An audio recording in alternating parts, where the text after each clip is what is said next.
করেছেন।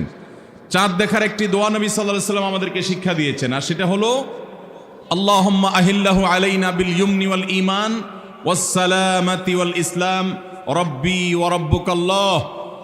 যার অর্থ হলো, হে আল্লাহ, এই নতুন চাঁদ, নতুন মাসটিকে আপনি আমাদের জন্য বরকতময় করে দিন, ঈমানময় করে দিন। ঈমানের সাথে যেন এই মাসে আমরা সময় কাটাতে পারি, অতিবাহিত করতে পারি, এবং নিরাপত্তা, শান্তি এবং ইসলামের উপর যেন আমরা থাকতে পারি।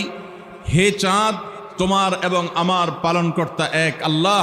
এই দোয়া পাঠ করা সুন্নাত চাঁদ দেখার পর। আবার দোয়াটি বলছি, আল্লাহুম্মা আহিল্লাহু আলাইনা বিল ইয়ুমনি ওয়াল ঈমান ওয়াস সালামাতি ওয়াল ইসলাম রব্বি ওয়া রাব্বুকাল্লাহ। এটা সেই সকল সৌভাগ্যবান মানুষরা পড়বেন যারা চাঁদ দেখতে পেয়েছেন।